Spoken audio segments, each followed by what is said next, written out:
পশ্চিম প্রান্তে ওইদিকে কিন্তু ঠান্ডা পরিবেশ। আর রুদ্রনগরের অনুকূলে এখন সূর্যের যে তাপ, কারণ নীলাচলে মহাপ্রভু অর্থাৎ অস্তাচলে প্রভু তিনি যাচ্ছে পশ্চিমী দুনিয়া আহ্নিক গতি বার্ষিক গতির ফলে। এবারে কিন্তু রুদ্রনগরের খেলোয়াড়দের পায়ে বল, রেফারি কোনো বাঁশি বাজায়নি, নিজেদের মধ্যে কিছু একটা হলো। ফুটবলে একটু ধাক্কাধাক্কি হবে, কিছু করার নেই। রেফারি বিচারক, তিনি বিচার করবেন, তিনি হচ্ছেন জাস্টিস। আর আমরা যারা আছি আমরা কি বলবো, বার অ্যাসোসিয়েশনের লয়ার উকিল বাবু বল দিয়েছেন আস্তে করে। এবারে কিন্তু নিজেদের মধ্যে এগিয়ে যাচ্ছে, কোথায় মানে ভুল বোঝাবুঝি নিজেদের মধ্যে এরকম আত্মঘাতী গোল হয়ে যায়।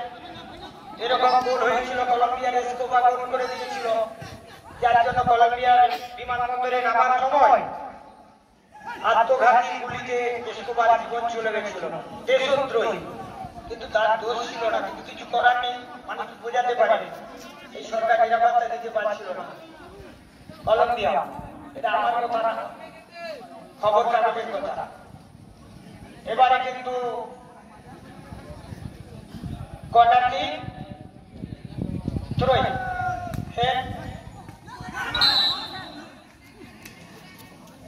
রাধাকৃষ্ণপুরের খেলোয়াড়ের হাতে বল লাগার সঙ্গে সঙ্গে রেফারি বিশ্বজিৎ দলপতি তিনি কাছেই আছেন, খেলোয়াড়দের সাথেই আছেন।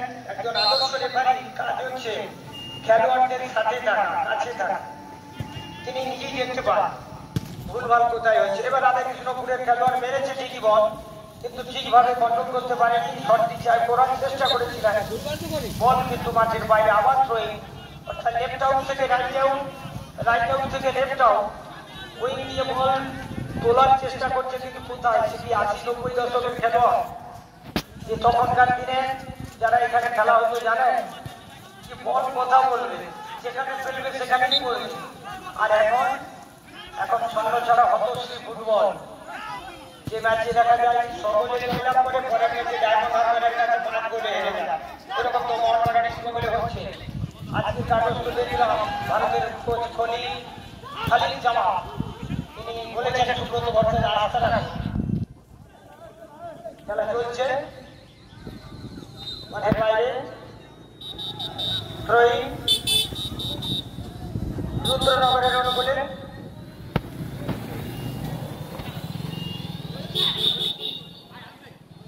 অপ্রস্তুত, অর্থাৎ এবারে দিয়েছেন বলে এগিয়ে যাওয়ার চেষ্টা করছেন আজকে। তুরন্ত ছোড়াছুড়ি রয়েছে, তাকে বাধা দেওয়ার জন্য সহকারী খেলোয়াড়, কিন্তু রেফারি সাহেবের মাসি অবৈধ ধাক্কা মারার জন্য সঙ্গে সঙ্গে মাসি বাজিয়েছে রাধাকৃষ্ণপুরের বিরুদ্ধে।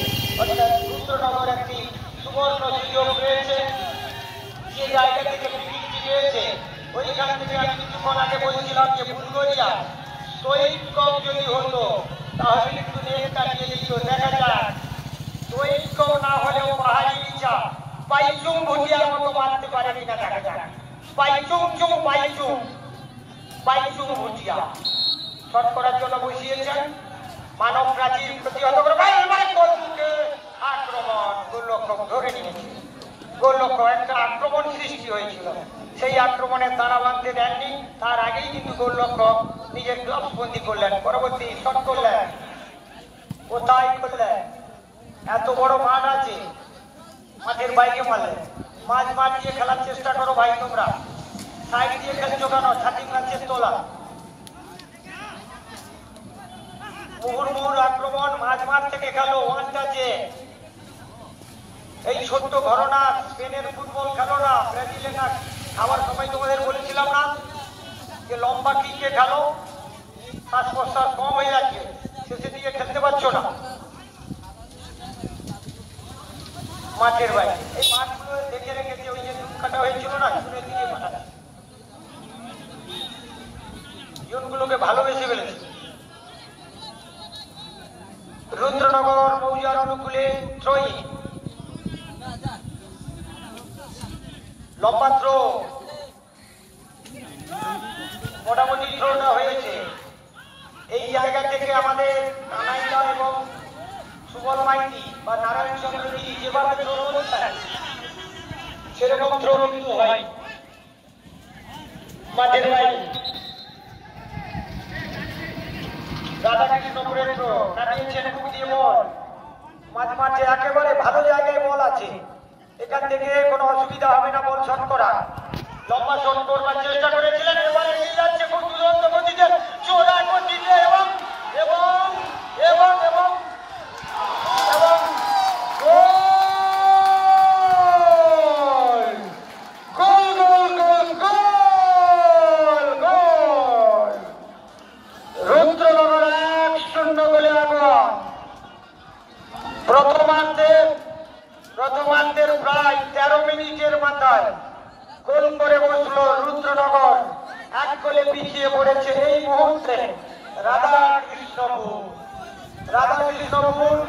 খুব মুহুর্মুহুর আক্রমণ করছে রুদ্রনগর, যে কথা বলছিলাম একেবারে মজবুত ডিফেন্স, 4 জন ব্যাগে চলে যাচ্ছে, মনে হয় এবার তাদের পেছনের সাইডটা শক্ত করার চেষ্টা করছে রুদ্রনগর। এগিয়ে গেল বল গোলরক্ষক নামিয়েছেন, দেখা যায় সতীর্থ খেলোয়াড় কেউ অন্যরা যাচ্ছে বিপক্ষ দলের খেলোয়াড়, এবার কিন্তু খেলে নেন। এভাবে সময় কি করা যাবে না, একটু খেলার পরিবেশে যেত, দাঁড়িয়ে মানে সময়টা চলে যাচ্ছে, কিছু একটা বলছে বেরিয়ে আসার জন্য। এবং আপনারা জানেন আমাদের অভিজ্ঞ ফুটবলার শুধু সাধক পঞ্চায়েত সমিতির রুদ্রমোহন পল্লীমঙ্গলের দীর্ঘদিনের খেলোয়াড় প্রদীপ বালেশ্বর মহাশয় এবং ক্রিকেটার, ভালো ক্রিকেট খেলতেন আমাদের উত্তম কুমার জানা মহাশয়। আর আমার উত্তম বাবুর বাড়ির পাশে জানা ময়দান, ওখানেই আমাকে প্রকৃতিবাবু উত্তম বাবুরা ঘোষক বানিয়ে দিয়েছে, তাই আমি আদৌ কোনোদিন ঘোষক নয়। এবারে বল রাধাকৃষ্ণপুরের বিরুদ্ধে, রাধাকৃষ্ণপুরের খেলোয়াড় পেল না, বল গেল রুদ্রনগর মৌজার খেলোয়াড়ের পায়ে, বল মাঠের বাইরে করে দিয়েছেন। থ্রো করার জন্য এগিয়ে গেছে রাধাকৃষ্ণপুর, 1 গোলে পিছিয়ে পড়েছে, তাদের কাজ হবে গোল অসমতা ফেরানো মাঠের বাইরে। এবারে বিশ্বজিৎ দলপতি রাধাকৃষ্ণপুরের মধ্যে শট জায়গা ঠিক দিয়েও ভালো, কিন্তু খুব কষ্টসাধ্য ব্যাপার। সুন্দর তুলেছে কিন্তু কোনো খেলোয়াড় না, রুদ্রনগরের খেলোয়াড়রা কিন্তু ম্যান টু ম্যান, তারা কিন্তু ম্যানকে ছাড়ছে না, ওরা কিন্তু প্রতিটা ম্যানের কাছে খেলোয়াড়ের কাছেই আছে মাঠের পাশে, যে যার সাইড থেকে 11 সাইড খেলা, ফুটবলের সমস্ত নিয়ম এখানে প্রযোজ্য। এখানে কত বছর ছিল রানিং সাইড, এখানে 11 সাইড পড়ে গেছে একজন খেলোয়াড় মাঠের বাইরে। কর্নার কি রেফারি সাহেব দৃষ্টি আকর্ষণ করেছে একজনকে যাওয়ার জন্য, যে রুদ্রনগরের একজন